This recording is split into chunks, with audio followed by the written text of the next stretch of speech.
Well, what's up, everybody? Look, man, y'all know what it is. It's Fred's FanView. I see me all looking all nice and dressed up. I got it ready to have in my house. Listen, quick video. Somebody hit me up. Fred, what you think about Eli Manning's career? Retired, Hall of Fame or not?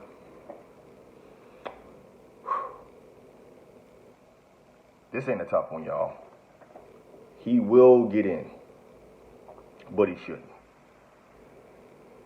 Eli Manning's career, he's been the constant pro.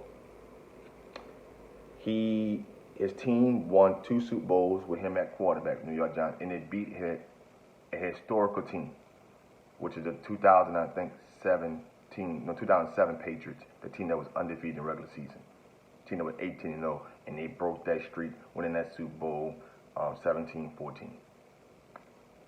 2 games will help Eli Manning become a Hall of Famer.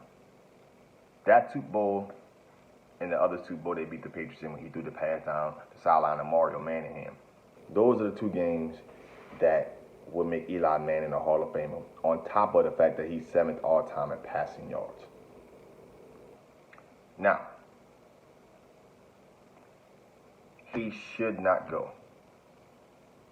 I just told you why he will go. Why? Because Eli never was in trouble. Eli was never a bad person for his organization. He did his job. When you think about Eli Manning, you think professional. And on top of that, there's only one player in NFL history who has multiple Super Bowls who's not a Hall of Famer at quarterback. I think that's Jim Plunkett.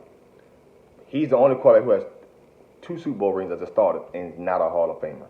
So everyone else, I think there's 12 quarterbacks in all are Hall of Famers except him. So that gives a nod to Eli why he is going to get the Hall of Fame. But he shouldn't go.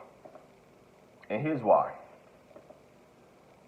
Eli Manning, in his era, being drafted in 2004 up to now, was never a top 5 quarterback during his time of playing.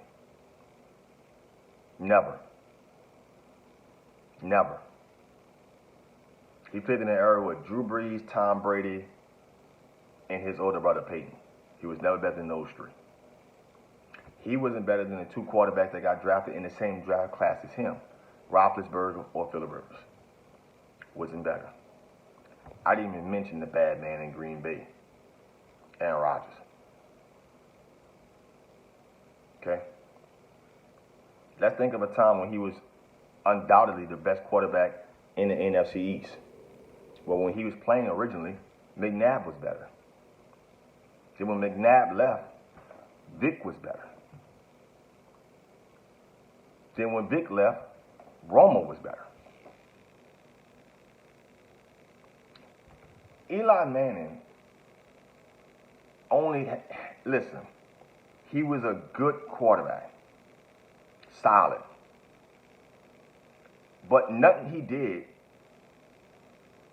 besides those 2 Super Bowl rings. He doesn't have a season that says, man, that guy's a Hall of Famer. I think the 2011 season was his best season. That was the only season Eli Manning ever was top 5 in passing in the league. Like top 5 in yards. The 2011 season. I think he threw 49 in yards, I think. That was his best season.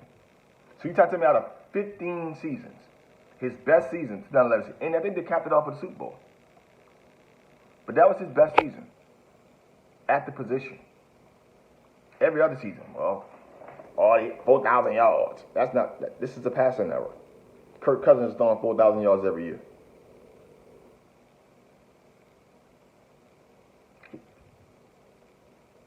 He was never top 5 in passing, ever, except that one season.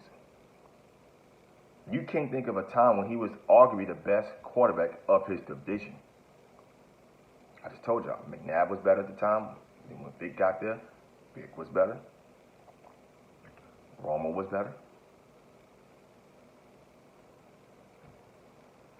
He was never top 5 in passing in the season, except 2011, 1 year. He was never top 5 overall active position throughout his era. Like, regardless of Drew Brees' season was a 7-9 season, Eli Manning wasn't better. Didn't matter what season Peyton Manning had, he was never better. Doesn't matter what season San Diego was having. He was never better than Phillip Rivers. He was never better than Big Ben. We ain't talking about the bad man in Green Bay. He was never better than him. So we're talking about a quarterback who never had to be top 5 in the era of playing, but probably get in the Hall of Fame because of the fact that he won 2 Super Bowls and he beat it. The team that he was on beat a historical team in the Patriots. They won that game. Then they came back and beat the Patriots again 4 seasons later in the Super Bowl. By the way, both being 6 seeds when the Giants won it, meaning that Eli Manning wasn't great. There was probably 9-7. But somehow he gonna make the NFL Hall of Fame. He shouldn't go. I gave you the reason why I just started this video why he will. Should not go. He should not be a Hall of Fame. And I know he, what he looks like and the last name, and don't get me wrong, I'm from New Orleans, so hey, I support New Orleans men. I get that. But when you look at the game, if he goes, no offense, but Matt Ryan should go. And some people got a case for Matt Ryan. But if Eli Manning makes the Hall of Fame, Matt Ryan should definitely be in. Like, Eli was never better than Matt Ryan. If some of you going to say, Fred, you crazy. Eli is not better than Matt Ryan. And Matt Ryan won the league MVP. Eli Manning was never close. And he won an MVP in a Drew Brees, Tom Brady era.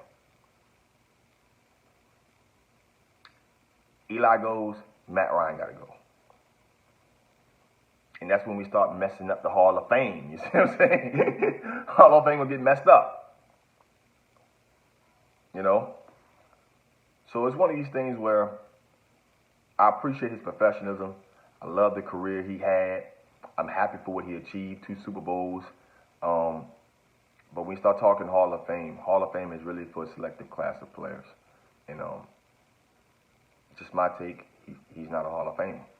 But the powers that be will make sure a guy of that caliber, how he represented the Giants, the 2 Super Bowl rings, will become a Hall of Fame. Because like I mentioned earlier, there's only one guy who starting quarterback that won 2 Super Bowls that's not a Hall of Fame, which I don't think they're going to make it to.